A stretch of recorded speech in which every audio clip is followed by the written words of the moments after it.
The heat of the midday sun usually baked the despair right out of Kwesi, leaving him as parched as the cracked earth. But today, a different kind of heat coursed through his veins, the intoxicating warmth of Lady Anya's gaze. Her silks rustled like a whispered promise of abundance, a stark contrast to his tattered threads. Yet, as her voice, smooth as river stones, offered him a life beyond his wildest dreams, a chilling thought pricked at his spirit. What price would the ancestors demand for such sudden, undeserved fortune? Welcome to Rosie's African Folktales, where the magic of Africa's storytelling tradition comes alive. In a land where the spirits of the ancestors guided every harvest and whispered through the baobab trees, Kwesi toiled under the unforgiving sun, his life a constant struggle against the whims of nature and the pangs of hunger. His only companions were his unwavering spirit and the fading hope for a better tomorrow. Then came Lady Anya, a woman whose wealth flowed like the great rivers and whose influence stretched further than the eye could see. She was beauty, power, and mystery entwined, and she saw in Kwesi not his poverty, but the strength and kindness etched onto his soul. With a promise of a life free from want, she drew him into her opulent world, a world of gilded compounds and endless feasts. Their love blossomed, a vibrant bloom in the fertile soil of their shared destiny, yet it was a love woven with threads of forgotten truths and unspoken burdens. As Kwesi navigated the shimmering maze of Anya's life, he would discover that even the most generous gifts could carry ancient debts and that true happiness might demand sacrifices far greater than he could ever imagine. Their journey would be a testament to whether love, guided by the wisdom of the ancestors, could survive the unveiling of long-held secrets and the making of profound choices.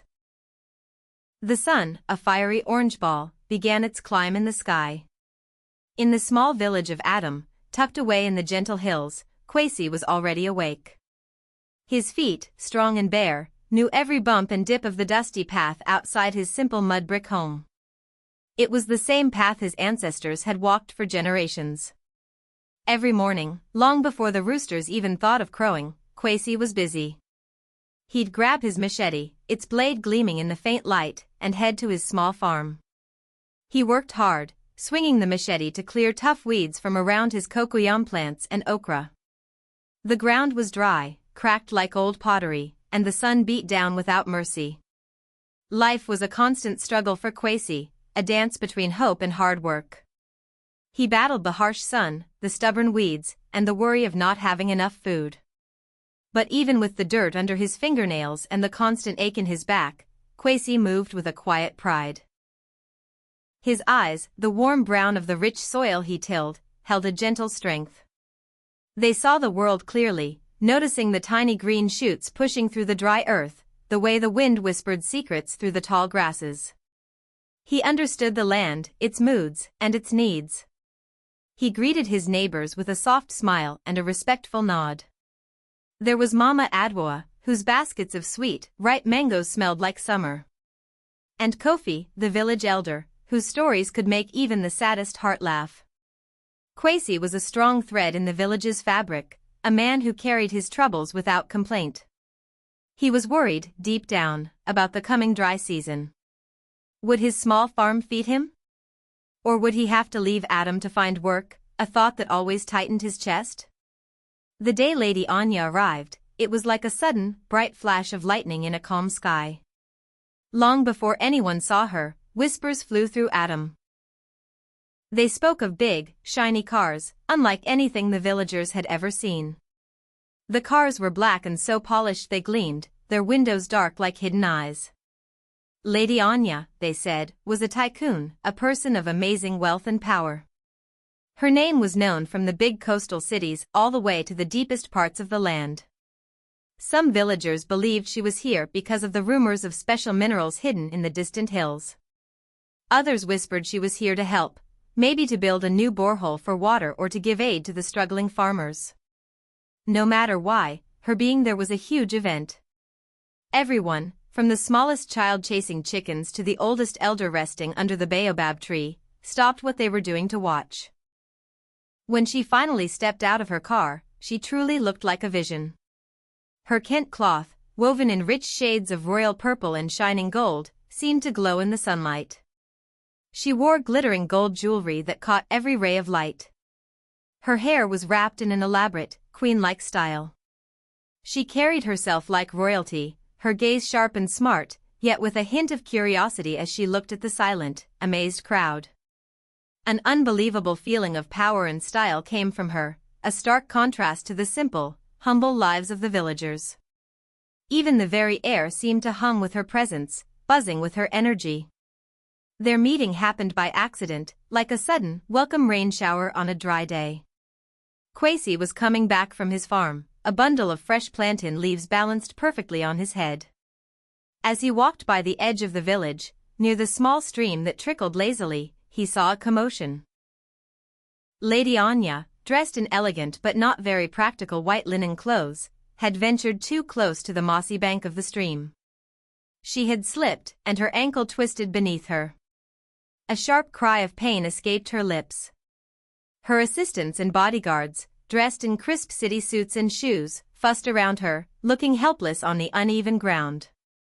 While they worried and called for a medic from her convoy, Kwesi didn't hesitate. He gently set down his plantain leaves.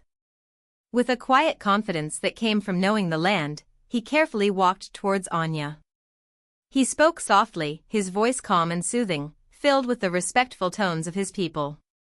He knelt beside her. His hands, though calloused, were gentle as he carefully examined her swollen ankle. He ignored the worried murmurs of her companions. Kwesi quickly found some smooth, cool river stones and broad, strong leaves from a nearby plant. Using a piece of tough raffia vine he always carried, he expertly made a temporary but secure support for her injured foot.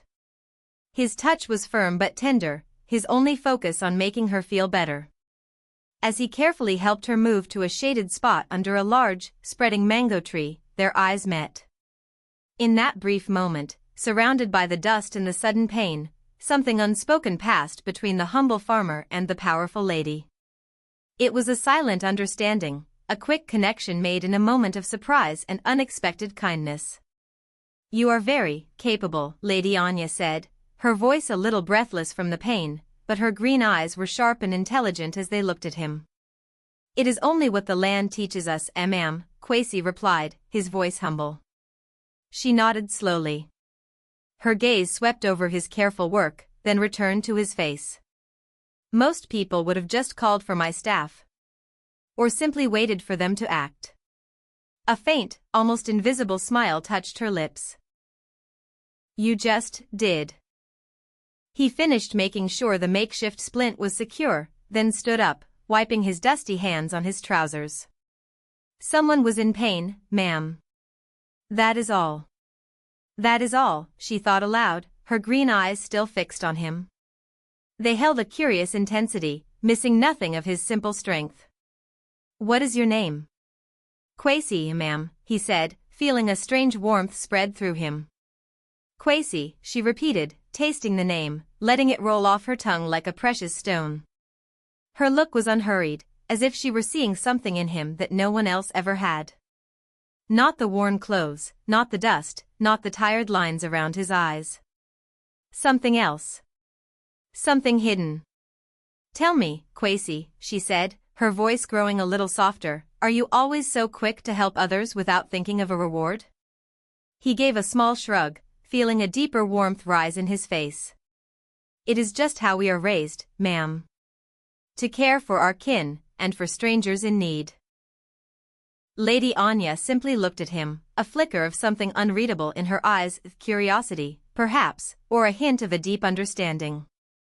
In that moment, surrounded by her startled helpers and the distant hum of the fancy gala getting ready, their vastly different worlds crashed together. And a seed of an idea, strange and strong, began to grow in the mind of the billionaire lady. The next morning, the air in Adom village still hummed with whispers about Lady Anya. Kwesi, tending to his cocoyam plants, could feel eyes on him. People pointed subtly, their murmurs like dry leaves rustling in the breeze. He was no longer just Kwesi, the hard-working farmer, he was the man who had touched the hand of a billionaire. Later that day, a sleek black car, even grander than the ones from the day before, glided silently into the village. It stopped right at Kwesi's humble home. The window rolled down smoothly, revealing Lady Anya's elegant face.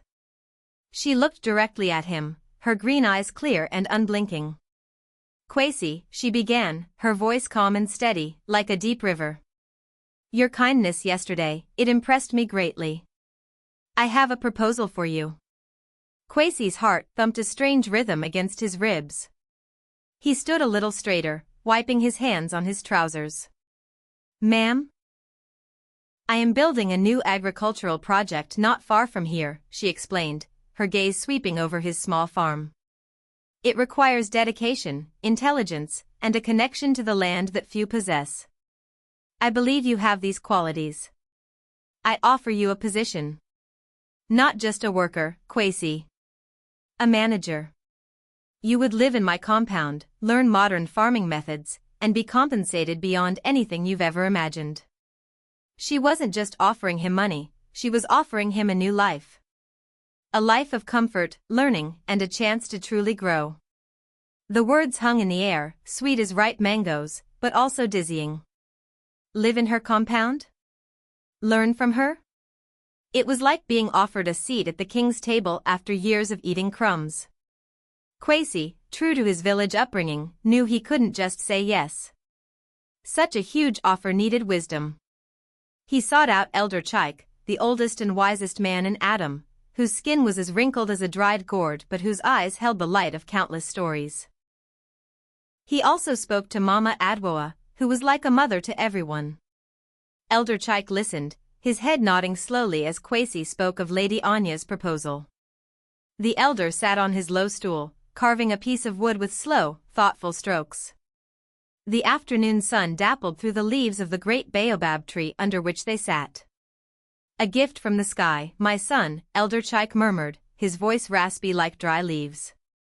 "But remember, the sky also holds storms. Great wealth often comes with great shadows. Do you know her heart? Do you know her ancestors' path?" Mama Adwoa, her hands busy weaving a straw mat, chimed in. "Kwesi, my child, this is a blessing. Our village struggles. A man like you, with such knowledge, can learn and bring it back to us. Think of the boreholes, the good seeds we could plant." The villagers were divided. Some saw it as a miracle, a chance for Kwesi to rise and perhaps help Adom too. Others, the older ones, cautioned against sudden fortune. "Be wary of gifts that shine too brightly," Baba Jide, the village griot, warned, his voice like a deep drum. "They can blind you to what truly matters." Kwesi listened to them all, the words swirling in his mind like dust devils on a windy day. He spent a sleepless night, staring at the familiar cracks in his mud brick ceiling, weighing the dust he knew against the diamond he was offered. In the end, Kwesi's heart pulled him towards the promise of growth, of learning. He had always dreamed of doing more, of understanding the world beyond Adom. This was a chance, perhaps the only chance, to reach for those dreams. With a respectful bow to Elder Chike and a heartfelt embrace for Mama Adwoa, he accepted Lady Anya's offer. Leaving Adom was harder than he thought. His neighbors lined the path, some waving sadly, others cheering him on. The familiar smells of wood smoke and cooking spices seemed to cling to him, a last embrace from his old life. As the luxury SUV pulled away, the mud brick homes shrinking in the distance, Kwesi felt a knot of sadness and a thrill of fear twisting in his stomach. The drive was short but felt like a journey to another world.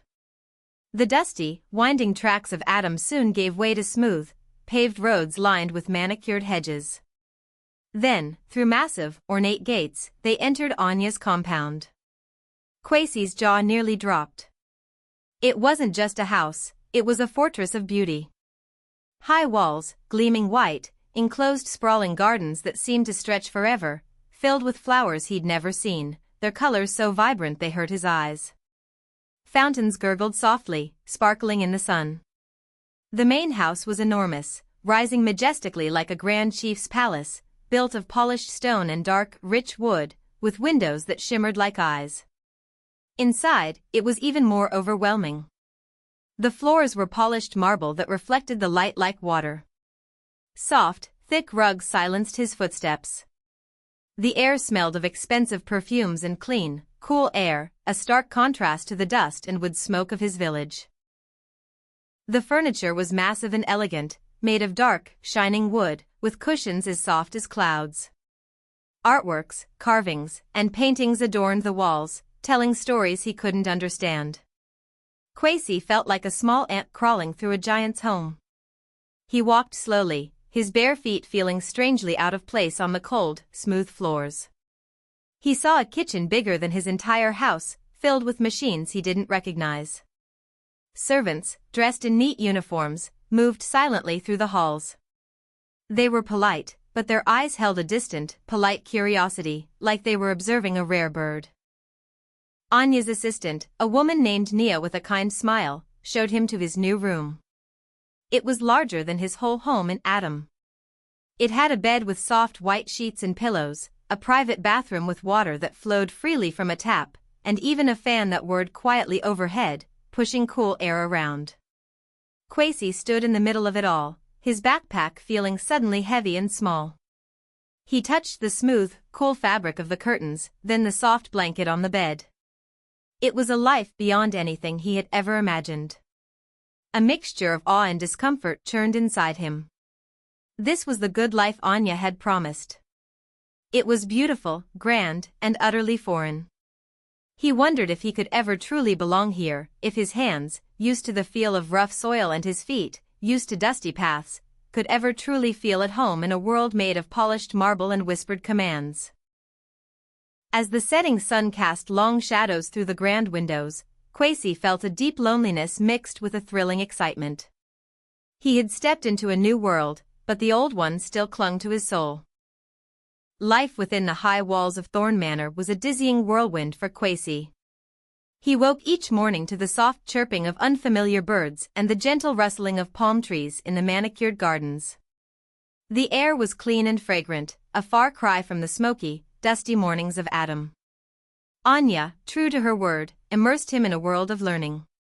She hired tutors who patiently taught him to read and write English fluently, his tongue stumbling over words that were so different from the familiar patois of his village. He learned basic mathematics and the principles of modern agriculture, irrigation systems, soil enrichment, crop rotation on a scale he couldn't have imagined. Anya herself often sat with him, explaining business concepts, her sharp mind breaking down complex ideas into simple terms he could grasp. He discovered she had a fierce intelligence, a deep understanding of the world beyond farming, and a drive that seemed to never sleep. He also learned the customs of Anya's world, the formal greetings, the way to navigate social gatherings, though he rarely attended them, the quiet efficiency of the household staff. Nia, Anya's kind assistant, became his patient guide, gently correcting his missteps and explaining the unspoken rules of this opulent life. He learned to use cutlery with grace, to appreciate the delicate flavors of food prepared by chefs, and to navigate the vastness of the manor without feeling completely lost. Despite the strangeness of it all, Kwesi found himself adapting. His innate intelligence and his eagerness to learn served him well. He spent hours in the estate's library, poring over books about plants and farming techniques. He walked the sprawling fields of Anya's agricultural project, his hands itching to feel the soil, but now understanding it on a deeper, more scientific level. As Kwesi learned and grew, his bond with Anya also deepened. He was drawn to her sharp wit and her unexpected moments of vulnerability. Beneath the powerful businesswoman was a woman who carried a quiet sadness, a loneliness that sometimes flickered in her green eyes. He admired her generosity, not just in the grand scale of her philanthropy, but in the small, thoughtful ways she ensured his comfort and progress. She never made him feel small or foolish, always treating his questions with respect, valuing his connection to the land in a way others in her circle did not. Anya, in turn, seemed fascinated by Kwesi's genuine spirit and his unwavering humility. He never sought praise or flaunted his new opportunities. He spoke of Adom with a deep affection, his stories painting a vivid picture of a life so different from her own, yet filled with a richness of community and connection that she seemed to both admire and perhaps subtly envy. She was intrigued by his quiet strength, the way he faced the world with an inherent kindness that seemed untouched by the harshness he had known. She found his honesty refreshing in a world often veiled in pretense. Sometimes, they would spend evenings on the veranda, overlooking the vast, floodlit gardens. Anya would speak of her businesses, her voice confident and assured. Kwesi would listen intently, asking thoughtful questions, offering insights rooted in his own understanding of hard work and the cycles of growth.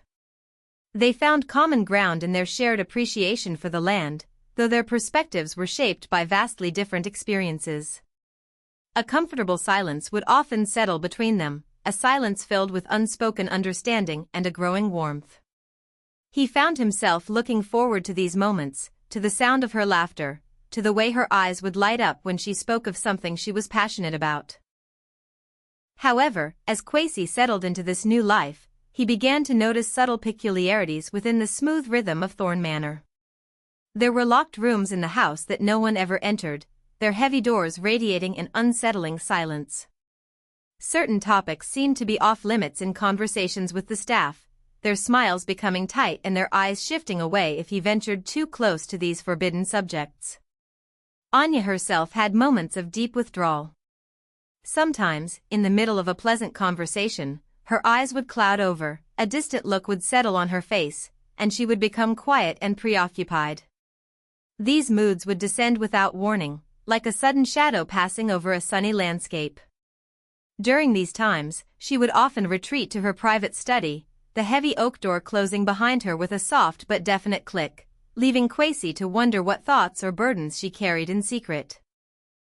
He also noticed the late-night phone calls, her voice hushed and urgent, the words spoken too softly for him to understand, but the tension in her posture palpable. When he asked if everything was all right, she would offer a vague smile and a dismissive wave of her hand. Business, Kwesi. Always business. But her eyes held a flicker of something more, something that hinted at pressures and responsibilities far beyond the agricultural project. There were also the infrequent but noticeable visits from certain individuals, men in dark suits who arrived in unmarked cars, their faces grim and their conversations with Anya held in hushed tones behind closed doors. After these meetings, Anya would often seem more withdrawn than usual, her brow furrowed with worry.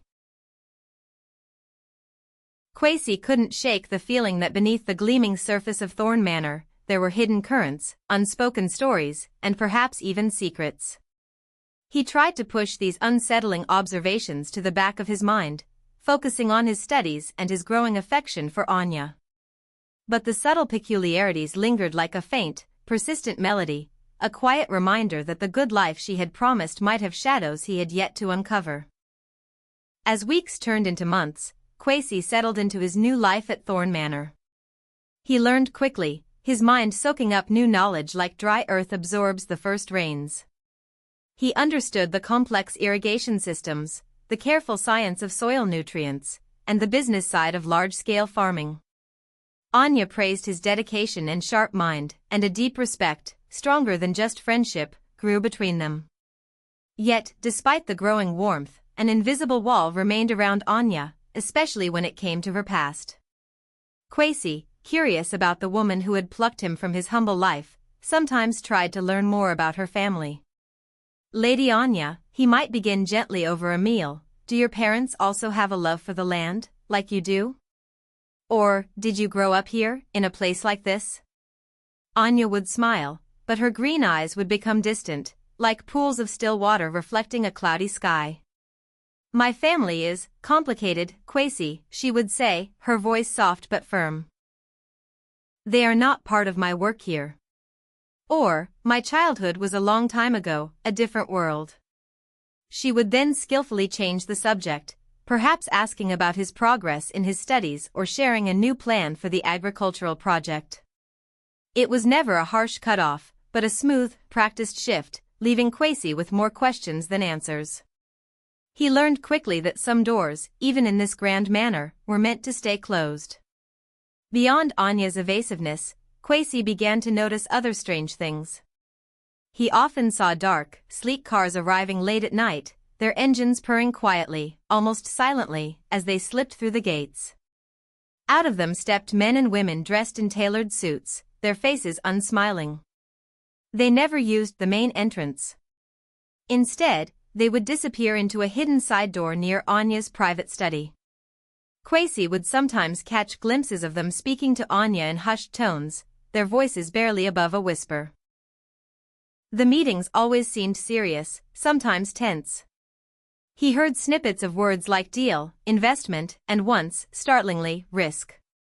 When these visitors left, Anya would often look tired, her shoulders a little more slumped, a shadow lingering in her usually bright eyes. She would be withdrawn for days afterwards, lost in thought. One evening, as Kwesi walked through a less used corridor on his way to the library, he passed a heavy wooden door, always kept locked. A faint, almost imperceptible scent seemed to drift from beneath it, something old, like dried herbs and earth, but with a sharp, metallic tang. He paused, a shiver running down his spine, though the air was warm.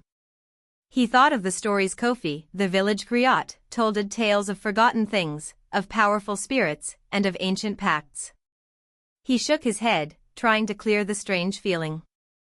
This was Thorne Manor, a place of modern wealth, not village superstitions. Yet, the unsettling feelings grew. Kwesi found himself having strange dreams. He dreamt of a vast, dark forest where trees whispered secrets in a language he couldn't understand. In these dreams, a single, magnificent Irako tree stood alone, its branches heavy, but its roots seemed to bleed black liquid into the earth. He would wake up with a feeling of dread, the dream clinging to him like mist. During the day, too, the land seemed to hold warnings. He noticed a patch of vibrant bougainvillea near the manor's western wall.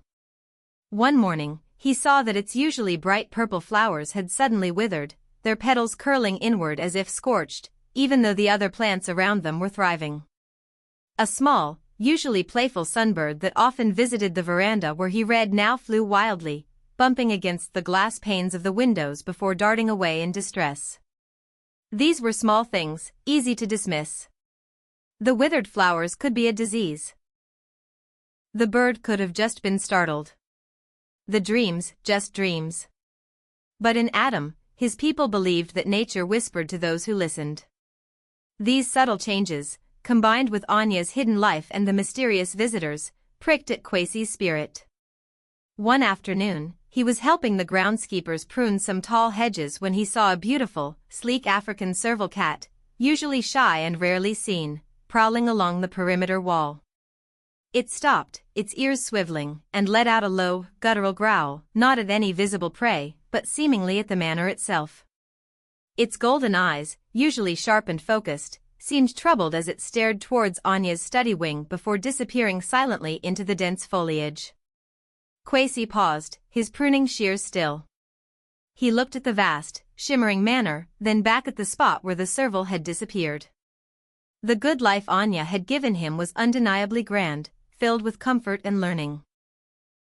But beneath its polished surface, he could now clearly sense the echoes of a past she kept hidden, a past that seemed to cast long, uneasy shadows over their gilded present. The whispers of the spirits, faint at first, were growing louder, hinting that not all was as it seemed in Lady Anya's perfect world. Selected one that looked old and intricate, and returned to the library. His hand trembled slightly as he inserted the key. It turned with a soft click, startlingly loud in the silence. He pushed the door open just enough to slip inside, then closed it softly behind him. The air inside the library was cool and smelled of old paper and dust, mixed with that faint, unsettling metallic tang he'd noticed before. Moonlight streamed through the tall, arched windows, casting long, eerie shadows that danced across the shelves filled with books. Kwesi moved carefully, his eyes scanning the room. He saw the newly arrived crates, stacked in a corner. With effort, he managed to pry one open. Inside, wrapped in protective cloth, were old wooden boxes, and within them, not ancient books as he expected, but scrolls. Lots of them. They looked incredibly old, their edges brittle and their surfaces covered in faded script that looked like no language he had ever seen. He carefully picked up one scroll, unrolling it gently. The parchment felt delicate under his fingers. The writing was strange, almost like pictures, but as he looked closer, a chill ran down his spine. He recognized faint symbols, similar to some he'd seen in old carvings in his own village, symbols of ancestral pacts and binding oaths. But these were different, darker. As he looked closer, his eyes fell upon a specific part of the scroll. It was not written in the strange script, but in a more recent hand, though still old and faded. It outlined a terrible agreement, a pact made generations ago by Anya's family. It spoke of immense wealth granted in exchange for something precious, not gold or land, but life itself. Not just any life, but the firstborn female child of each generation. It was a curse, a dark promise that ensured the family's prosperity, but at an unspeakable cost. A heavy sacrifice, repeated through the ages, to keep their wealth flowing. Kwesi's hands trembled so violently the scroll almost slipped from his grasp. His mind reeled. He thought of Anya's fierce protectiveness, her deep, unspoken sadness, her sudden withdrawals.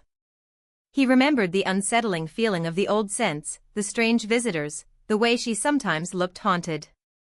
It all made a terrible, sickening sense.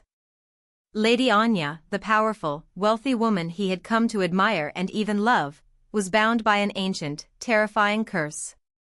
Her immense wealth, her good life, was built on the forced sacrifice of her own bloodline. The next sacrifice, if the pattern held true, would be her own daughter, if she ever had one. A wave of nausea washed over him. Betrayal. He felt a profound sense of betrayal, not because Anya had directly hurt him, but because of the immense, horrifying secret she carried. He felt sick, not just for her, but for the weight of truth he had just uncovered. The world, which had seemed so golden and promising, suddenly twisted into a dark, terrifying place. He looked at the fragile scroll in his hands, then at the vast, silent manor around him. The opulence now felt like a gilded cage, trapping not only Anya but perhaps him too. The good life she had promised was soaked in ancient tears, and Kwesi, the humble farmer, now carried the heavy burden of its terrible truth. The future, once shimmering with hope, was now shrouded in a chilling uncertainty.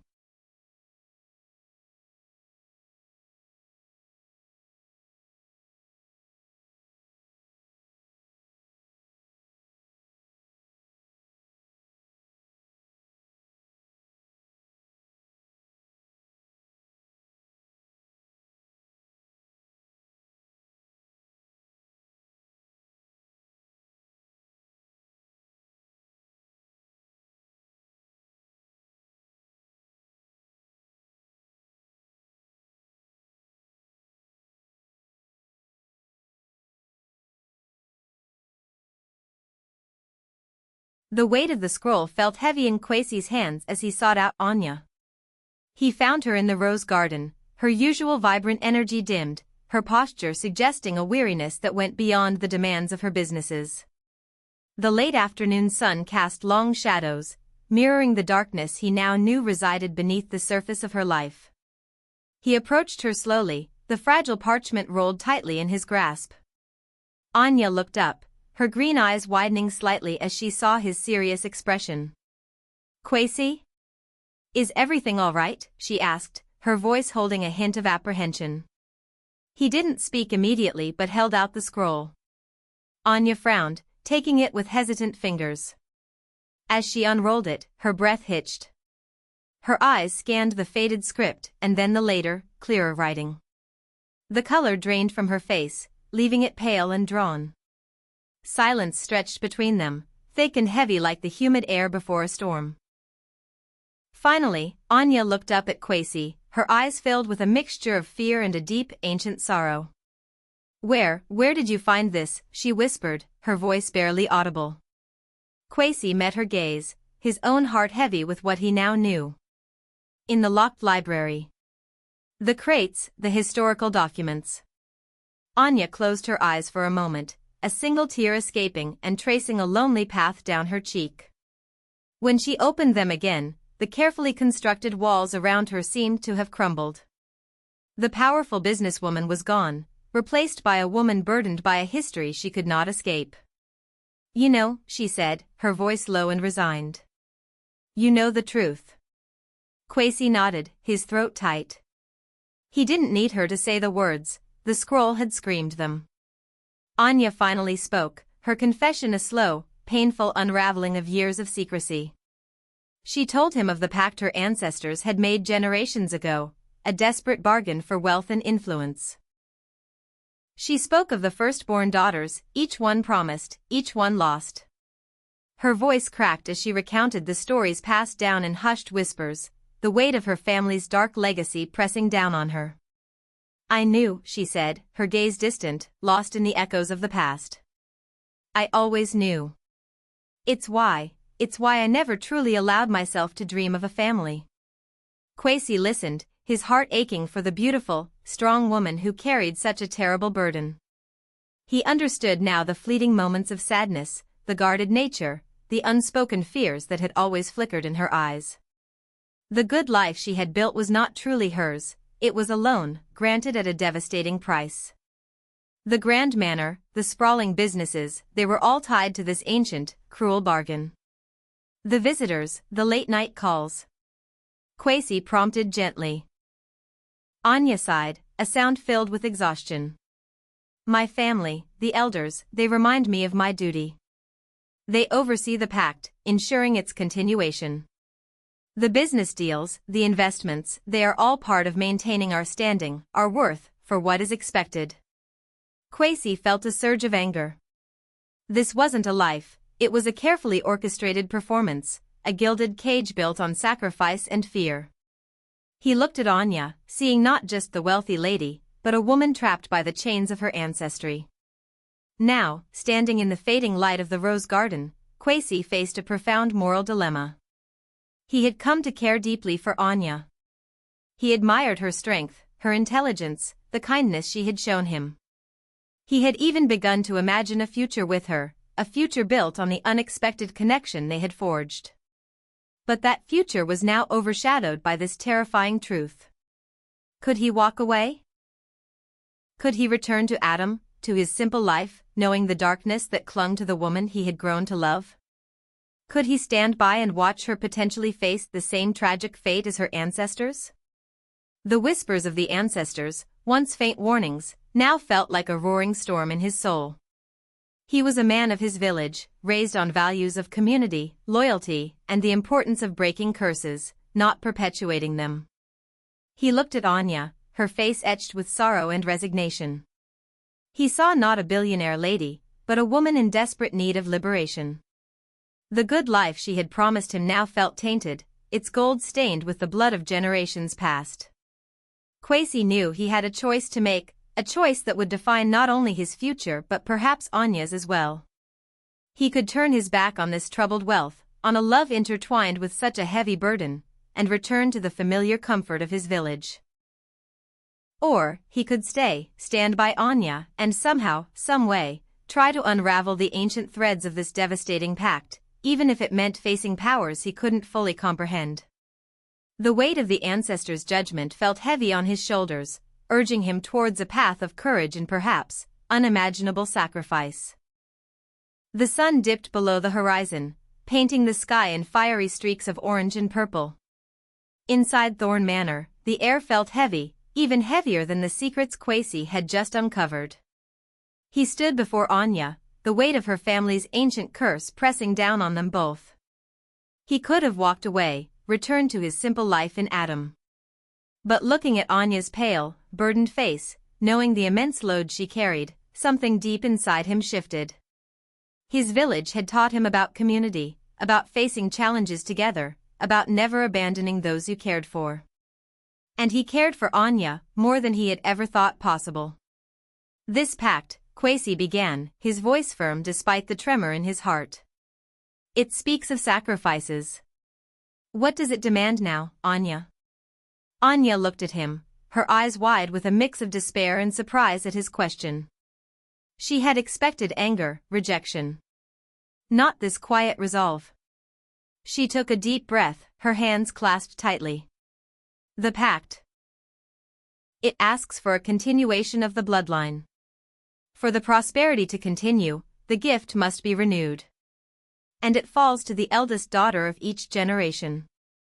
My ancestors before me, they endured it. It's why I have no siblings, Kwesi. And if I were to have a child, especially a daughter, the curse would demand her. Her voice broke, a raw sob tearing through the elegant composure she usually wore.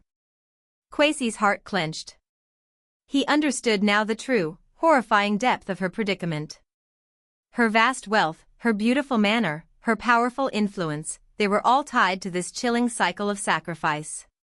The good life was not a blessing, but a chain. No, Kwesi said, his voice stronger now, filled with a sudden, fierce determination. This is not destiny. This is a burden passed down. The ancestors, they don't demand suffering without reason. There must be a way. A way to break it. He thought of the village shamans, of ancient rituals, of stories of curses lifted. He was no scholar of such things, but he trusted the deep wisdom of his people. Anya looked at him, hope flickering in her eyes for the first time in what felt like generations. Break it? How, Kwesi? My family has tried. Generations of wealth, of power, yet none have found a way. They looked with the eyes of wealth, of power, Kwesi replied. Perhaps they needed to look with the eyes of the earth, and the heart of the people. We must seek guidance. Not just from your family's records, but from ancient knowledge. From those who understand the true spirits of the land. And so began their collective effort, a journey unlike any Anya had ever imagined. Kwesi knew they couldn't just rely on books or whispered family secrets. This curse ran deep, touching the very roots of the earth. He suggested they travel to a secluded mountain village, known only to a few, where Mama Zola, a wise old Obia woman, was said to commune directly with the ancestral spirits and possess knowledge of ancient remedies and broken pacts. Anya hesitated at first. Her world was one of boardrooms and corporate jets, not dusty paths and spiritual healers. But Kwesi's conviction was unwavering. His resolve, born from a love that saw past her wealth and into her burdened soul, was a powerful force. He held her hand, his touch firm and reassuring. We face this together, Anya, he promised. As one. Their journey was long and challenging. They left the polished comfort of Thorne Manor, trading luxury vehicles for rugged jeeps and eventually, walking on foot along narrow, winding trails that snaked through dense forests. Kwesi was in his element, navigating the landscape with ease, while Anya, though unaccustomed to the hardship, faced it with surprising strength, clinging to Kwesi's belief that a solution existed. Finally, after days of travel, they reached Mama Zola's secluded dwelling, a humble hut nestled amongst ancient, towering trees. Mama Zola was old, her face a map of countless years, her eyes clouded with age but sharp with an inner light. She listened to their story, her expression unreadable as Anya, prompted by Kwesi, bravely spoke of her family's terrible pact and the endless cycle of sacrifice. Mama Zola nodded slowly when they finished. The ancestors demand balance, she rasped, her voice like dry leaves rubbing together. A great taking must have a great giving. Not just blood, but spirit. Heart. The pact was made with greed, Kwesi. It must be broken with true generosity.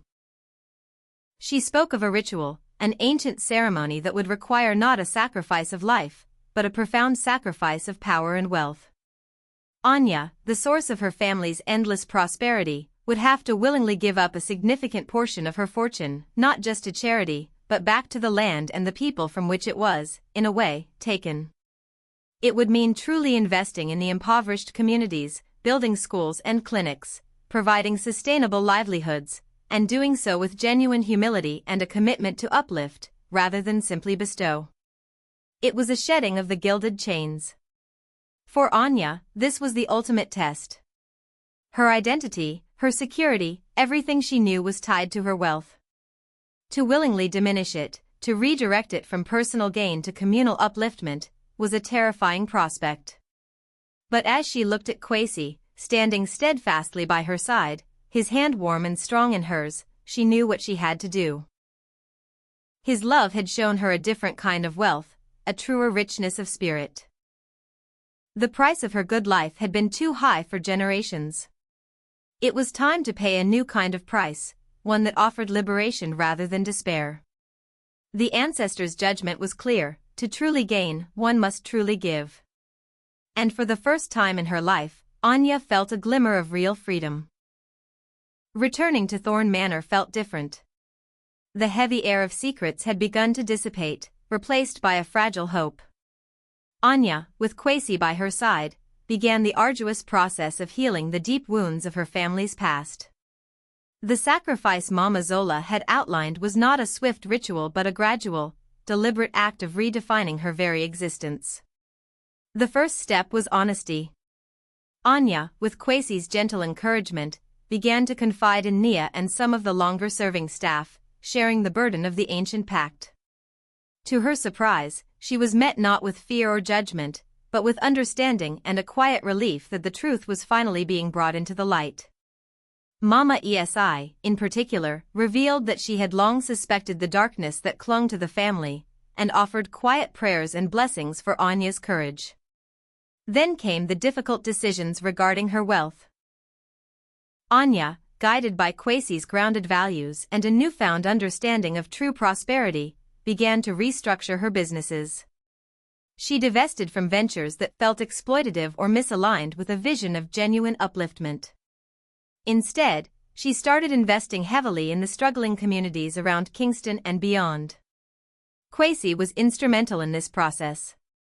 He used his knowledge of farming and his understanding of the needs of rural communities to identify projects that would have a real and lasting impact. They established agricultural training centers, providing farmers with modern techniques and sustainable practices. They funded the building of better schools and healthcare facilities in underserved areas. Anya, who had once seen wealth as an end in itself, began to understand its power as a tool for positive change. There were challenges, of course. Some members of her extended family, those who clung to the old ways and the perceived benefits of the pact, resisted her decisions. There were hushed arguments, veiled threats, and attempts to dissuade her. But Anya, strengthened by Kwesi's unwavering support and her own growing conviction, stood firm. She realized that true power lay not in inherited wealth built on sacrifice, but in the ability to make a real difference in the lives of others. Kwesi, though now living in comfort, never forgot his roots. He often spoke of Adom, sharing the wisdom and resilience of his people with Anya. He helped her understand the importance of community, of connection to the land, and the value of simple, honest living. Anya, who had grown up in a world of privilege and detachment, found herself drawn to these values. She visited Kwesi's home village with him, meeting the elders, learning about their traditions, and listening to their stories. The warmth and genuine connection she felt there were unlike anything she had experienced in her gilded world. Together, they forged a new path, blending Anya's influence and resources with Kwesi's grounded wisdom and deep understanding of people's needs. They established a foundation dedicated to sustainable development and community empowerment, working side by side, their love deepening with every shared challenge and every small victory. They learned that true wealth wasn't measured in bank accounts or sprawling estates, but in the strength of their bond, the honesty of their hearts, and the positive impact they had on the world around them. The heavy burdens of the past began to lift, replaced by a shared sense of purpose and a quiet joy that came from living a life aligned with their values. The roots of their relationship, once entangled with secrets and the shadow of sacrifice, were now replanted in the fertile ground of truth and genuine love, promising a future where their good life was not a solitary privilege, but a shared journey of meaning and connection. The echoes of the past still lingered, but they were growing fainter, replaced by the harmonious melody of a future they were building together, brick by brick, with open hearts and unwavering commitment. Years passed, flowing like the clear rivers after a long rain. The love between Kwesi and Anya, forged in the fires of ancient secrets and difficult choices, had not only survived but had grown stronger, like the mighty baobab tree in the village square. Their bond was now built on a foundation of honesty, shared burdens, and a deep, unspoken respect that ran through their lives like a steady heartbeat. The shadows of the past had truly faded, replaced by the warm, bright light of their unwavering affection. Anya no longer carried the weight of her family's curse alone. With Kwesi by her side, she had found the courage to break the cycle. She had made good on her promise to Mama Zola, giving generously not just with money, but with her time, her intelligence, and her genuine care. Thorne Manor, once a symbol of hidden sorrow, became a hub of positive change. Their combined strengths created something truly remarkable. Kwesi, with his deep understanding of the land and the needs of his people, became the driving force behind many new projects. Anya's vast resources and sharp business mind brought these projects to life on a grand scale. They worked tirelessly, side by side, their goals now perfectly aligned. Their greatest joy came from seeing the positive changes in communities, especially in Kwesi's old village of Adom. Anya invested in sustainable farming practices, bringing modern tools and knowledge that helped the cocoyam and okra fields flourish even in dry seasons. They built new, sturdy schools where children could learn, and a clean, well-stocked clinic that brought healing to those who had once suffered in silence. The dusty paths of Adom, once marked by struggle, now saw healthy children playing and hopeful faces looking towards a brighter future. Kwesi, though now a man of influence, never forgot where he came from. He still walked barefoot sometimes, still helped tend a small garden patch at Thorne Manor, and still visited Adom regularly, sharing stories and laughter with Mama Adwoa and Kofi. Anya often joined him, finding a deep peace and joy in the simple, genuine warmth of the village community that her own privileged life had once lacked. She learned to appreciate the taste of freshly roasted breadfruit and the rhythm of traditional drums.